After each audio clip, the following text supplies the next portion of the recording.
Los lobos se cuidan mucho. Estos enfrentamientos pueden durar días.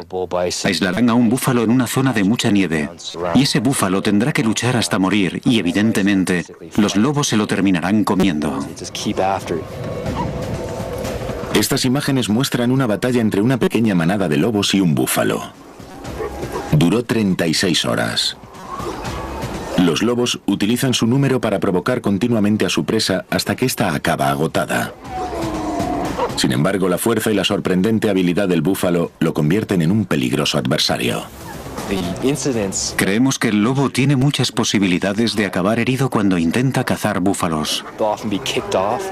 A menudo les atacarán con las patas, o si el búfalo es fuerte, les puede lanzar por los aires, o los puede alcanzar con su cornamenta y lanzarlos después por los aires. Muchos lobos acaban muy mal parados tras cazar alces o tras cazar búfalos. El búfalo intenta desesperadamente defenderse de los lobos, pero a pesar de herir a algunos de ellos, la tenacidad de los cánidos vale la pena.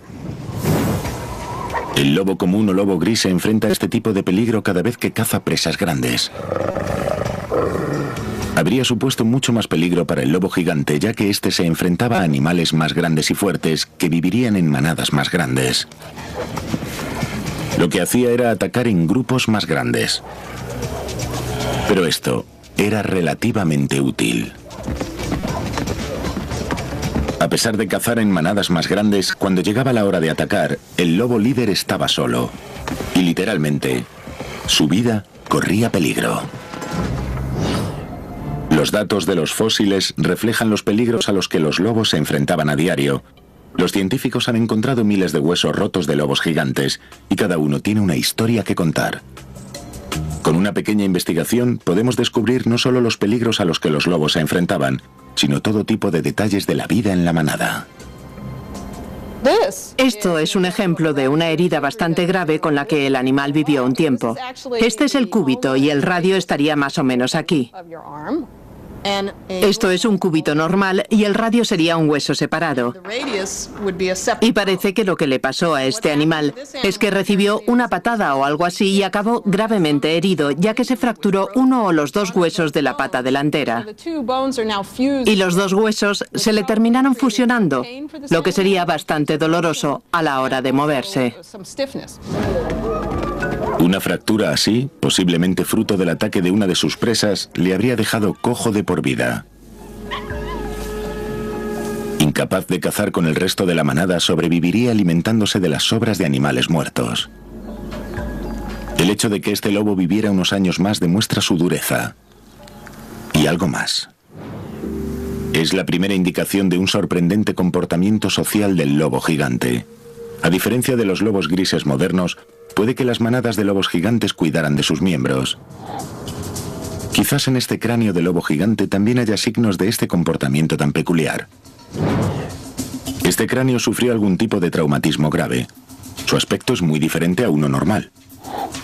Por lo general, el cráneo de un lobo es suave y simétrico, y las cuencas de los ojos son redondas. Vamos a comparar uno normal con el del lobo lesionado. Es posible que este lobo fuera pisoteado por un caballo o por un búfalo. El golpe le aplastaría el cráneo, le dislocaría el ojo y le causaría graves daños cerebrales. Pero sorprendentemente no fueron estas lesiones las que causaron la muerte al animal. El crecimiento óseo sobre las heridas indica que este lobo sobrevivió por lo menos 5 meses más. Además, este cráneo fue encontrado en los pozos de alquitrán con otros huesos que habrían sufrido lesiones igual de graves. Lo cual sugiere que los lobos no murieron como consecuencia de las heridas, sino por quedar atrapados en el alquitrán mientras cazaban. Las lesiones, a pesar de no ser mortales, eran demasiado graves para que este lobo hubiera podido sobrevivir solo. Según muchos expertos, es una prueba más no solo de que los lobos vivían en manadas, sino de que se cuidaban entre sí. Sin embargo, las cicatrices de este mismo cráneo muestran que la vida en manada no era totalmente corporativa. De hecho, era dura y cruel. Tenemos marcas de mordiscos. Aquí hay uno. No sé si se podrá ver. Está por aquí. Y hay otro que se corresponde con él aquí. Se trataría de una mordida desde esta zona. Es muy posible que esta mordedura sea un signo de una agresión de otro lobo gigante de su manada. Hemos encontrado muchas marcas de mordeduras de lobos gigantes en los restos de otros lobos gigantes en el rancho La Brea. Estas marcas reflejan un comportamiento que es bastante frecuente en los lobos comunes actuales. A menudo tienen una estricta jerarquía en sus manadas. El macho y la hembra más fieros y fuertes son los líderes del clan. Se conocen como macho y hembra alfa. Una lucha constante por el predominio puede llevar a batallas atroces e incluso mortales. Se puede ver cuando cazan, cuando toman posiciones según su orden jerárquico. Se hacen valer aullando y mordiendo.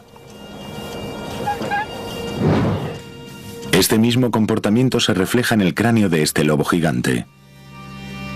Puede que sea la prueba que demuestre no solo la violencia en la manada, sino que su vida no era tan diferente a la de los lobos modernos. Las diferencias entre el lobo gigante y el lobo común se reducen aún más cuando analizamos los huesos que faltan de la colección encontrada en los pozos de alquitrán. Según los investigadores, los lobos gigantes se encontraban cazando en manada cuando quedaron atrapados en el alquitrán. De ser esto cierto, se habrían encontrado restos de crías de lobo con los de los adultos, es decir, tendría que haber habido un número considerable de fósiles de lobeznos junto con los de los lobos adultos. Sin embargo, solo hay unos cuantos huesos de crías entre los miles de adultos encontrados. Los investigadores creen que la falta de huesos jóvenes de lobos gigantes refleja el comportamiento territorial del lobo gris. Los primeros 6 meses de vida de un lobo gris transcurren en una zona protegida. Los adultos de la manada llevarán alimento a la cría allí hasta que se pueda valer por sí misma.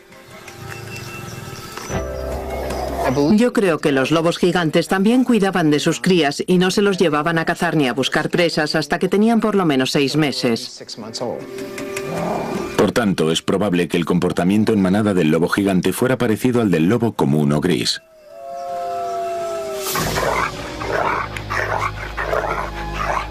Y el paralelismo entre las dos especies también se da en uno de los fundamentos de la vida del depredador: la amenaza de los otros depredadores. En el mundo de los animales carnívoros, la competencia por las presas es atroz, pero cuando la presa es cazada comienza otra batalla igual de intensa por obtener su cadáver. Robar el cadáver a otro carnívoro es una de las formas de competición entre los grandes carnívoros. Es algo que aún se puede ver en los depredadores de África. Y ha sido un hecho de la vida de los depredadores durante siglos. Un depredador debe aprender a proteger a su presa de los carroñeros si no quiere morir. Para el lobo gris actual, el peor rival es el oso pardo. En Yellowstone, los osos pardos siempre consiguen usurpar los cadáveres de animales a los lobos. Y los lobos no oponen demasiada resistencia. Sencillamente dejan que los osos les quiten a sus presas sin vida.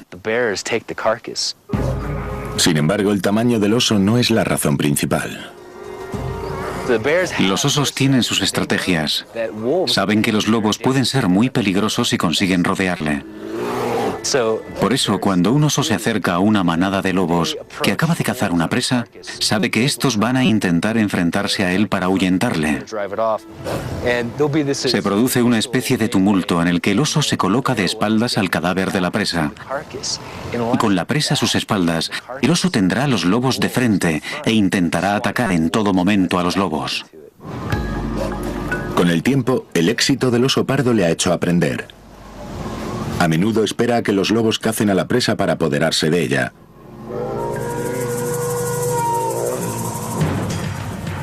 Y es posible que lo mismo ocurriera con el lobo gigante cuando se enfrentaba a aterradores depredadores como el oso de cara corta y el felino dientes de sable.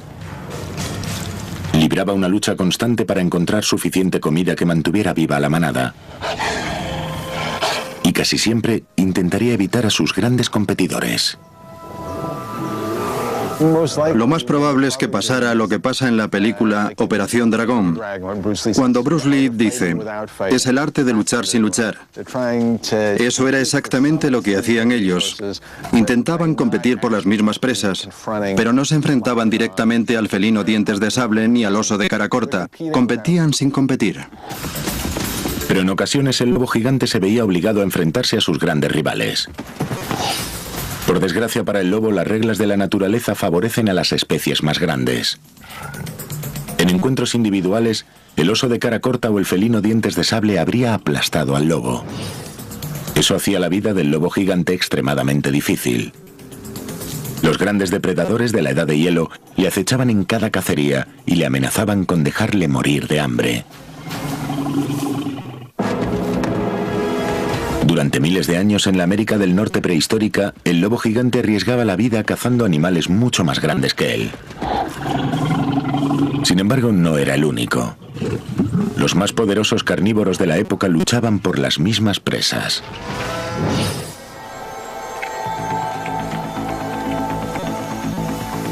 El oso de cara corta superaba los 3 metros erguido. Era uno de los carnívoros más aterradores de la época glacial y se podía enfrentar a la manada más grande de lobos gigantes sin ningún problema.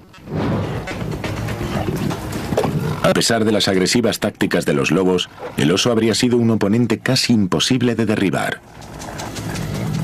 Por suerte, la población del oso de cara corta era pequeña y estos encontronazos no habrían sido muy frecuentes. Sin embargo, lo que sí ocurría era que los conflictos por comida y territorio enfrentaban a los lobos con depredadores más comunes como el felino dientes de sable. El felino dientes de sable era un depredador formidable que podía alcanzar hasta los 270 kilos de peso.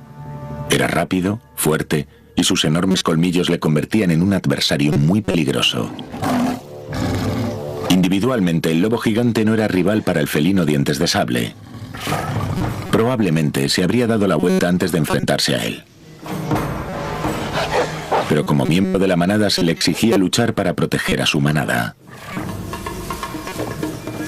Superior en número, el grupo habría rodeado al solitario felino y le habría acosado sin cesar por todos los frentes. Actuarían en conjunto y de una forma muy amenazadora. Un solo felino dientes de sable no puede mirar a varios lugares a la vez. Así que aunque fueran animales más pequeños que él, al ser muchos más puede que hubiera enfrentamientos atroces entre ellos. El felino terminaría yéndose a buscar presas en otra parte. Una y otra vez, el gran tamaño de las manadas transformaba al lobo gigante vulnerable y depredador individual en un pavoroso oponente. Y estas grandes manadas tenían otra ventaja sobre sus competidores. Podían devorar a sus presas rápidamente. Algo muy importante para sobrevivir en el peligroso mundo de los carnívoros de la Edad de Hielo. Les podían robar sus presas, así que las engullían rápidamente. Eso era algo muy importante. Por eso les venía muy bien cazar en grupos tan grandes. Así tardaban menos en engullir a su víctima. Cada lobo utilizaba sus enormes mandíbulas y sus colmillos para arrancar a sus presas grandes trozos de carne. Los dientes posteriores estaban adaptados para rasgar, no para masticar, así que engullían a su presa prácticamente sin masticarla. Es increíble lo poco que masticaban. Arrancaban la carne con los incisivos, tiraban de ella con los músculos de la mandíbula y se la tragaban sin más. Puede que la masticaran algo, pero casi nada.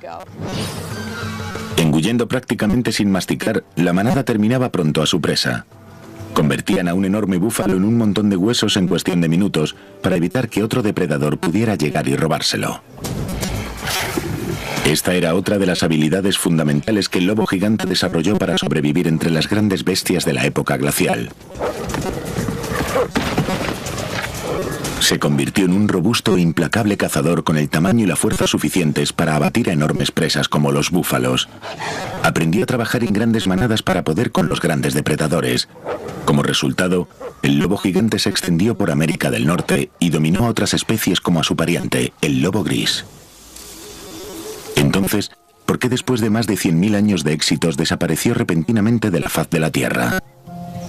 ¿Y por qué sobrevivió el lobo gris siendo más pequeño? Esto se ha discutido desde hace décadas. La teoría de la extinción es un deporte de competición entre los paleontólogos y la Edad de Hielo es una especie de Juegos Olímpicos para nosotros. La teoría más conocida se centra en un cambio climático radical. Culpa a los glaciares que hubo en América del Norte durante más de 1 millón de años. Los expertos sospechan que durante estos periodos de glaciación las temperaturas en Florida nunca superaron los 40 grados y el paisaje del sur de California se asemejaría a los bosques y praderas del noroeste del Pacífico. Pero hace alrededor de unos 18.000 años desapareció el último glaciar. Los lobos gigantes fueron testigos del cambio climático.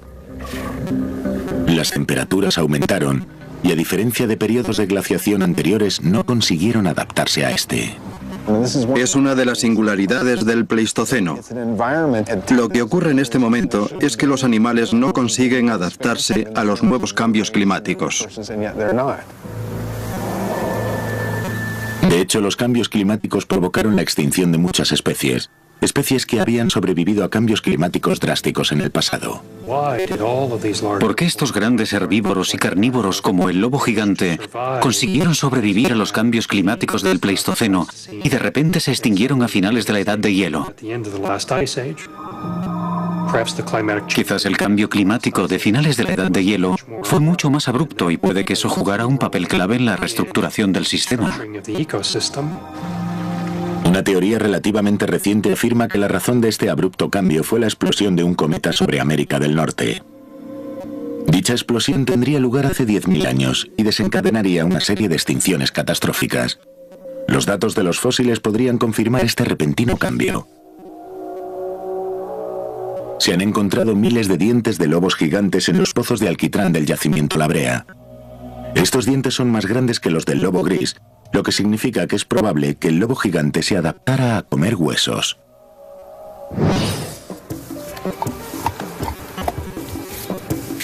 Cuando escaseara la comida, engullirían de forma natural huesos para poder sobrevivir.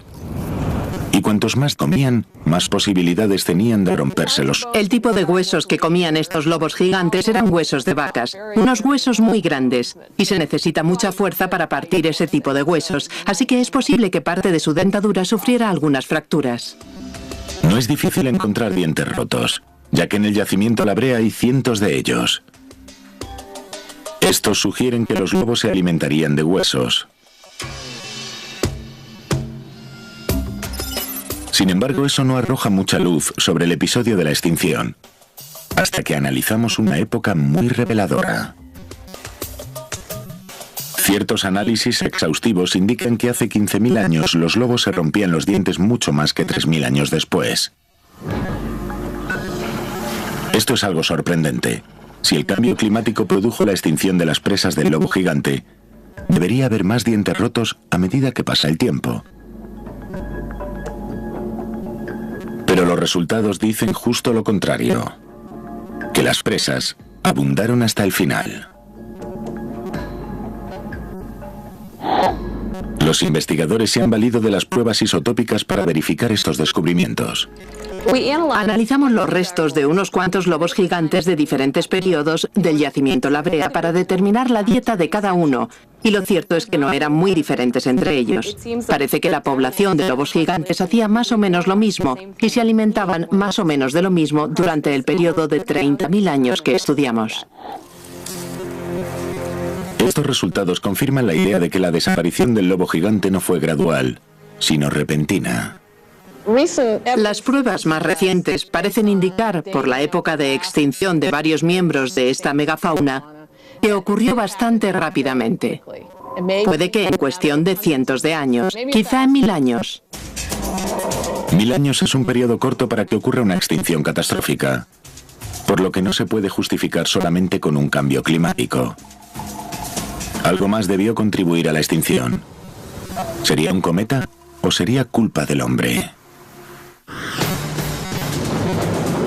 Para gran parte de la megafauna del Pleistoceno, el principio del fin comenzó hace 10.000 años. La gélida tundra desaparecía rápido del paisaje. El lobo gigante se enfrentaba como podía a otro cambio climático y a un depredador muy peligroso que acababa de llegar. Creo que el cambio climático jugó el papel más importante en la reestructuración del ecosistema al final de la época glacial. Pero es innegable que los humanos también tuvieron un gran impacto. El hombre había llegado atravesando el estrecho de Bering, y cuanto más se acercaba, más cerca estaba el fin del lobo gigante. Puede que el hombre acelerara su extinción. Si se analizan los últimos 100.000 años en esta zona de América del Norte, las dos grandes amenazas para estos depredadores son el hielo y el hombre. Ambas cosas tuvieron un gran impacto en la Tierra. Los hombres no solo trajeron la punta Clovis, el fuego y sus grandes cerebros, sino muchas más cosas. Se cree que el hombre empezó a cazar de forma excesiva grandes presas, reduciendo las fuentes alimenticias de los grandes carnívoros. Pero el daño pudo no haber terminado ahí. Una nueva y controvertida teoría sugiere que el hombre pudo haber introducido enfermedades mortales en su entorno. Los hombres llegan y traen muchas cosas más con ellos. Las enfermedades, infecciones y microorganismos afectan todo lo que tocan. Y creo que esa fue la causa de la desaparición de la mayoría de las grandes especies. Es posible que los hombres acabaran con gran parte de la megafauna. Hay que añadir a eso el cambio climático y que todo un ecosistema se viera obligado a adaptarse a ello. Si hubiera ocurrido lentamente, puede que gran parte de la megafauna hubiera sobrevivido, pero la agitación ecológica magnificó los defectos de todas las criaturas vivientes. Durante estos últimos años, el lobo gigante luchó contra su extinción. La atroz competencia de otros grandes carnívoros estaba empeorando, ya que había muchos enfrentamientos por las pocas presas que quedaban. Pero su pariente, el pequeño lobo gris, se adaptó a la situación. Puede que el coyote nos dé alguna pista sobre cómo lo hizo. El coyote, un pequeño depredador cánido, estuvo a la sombra del lobo durante siglos. Pero a principios del siglo XX, el hombre casi acaba con los lobos en la zona de Yellowstone. Y el número de coyotes se disparó. Rápidamente su número fue suficiente para dominar la zona, obligando a los pocos lobos que quedaban a huir. En 1990 se volvió a reintroducir al lobo en esta zona y arrebató al coyote su título de mayor depredador.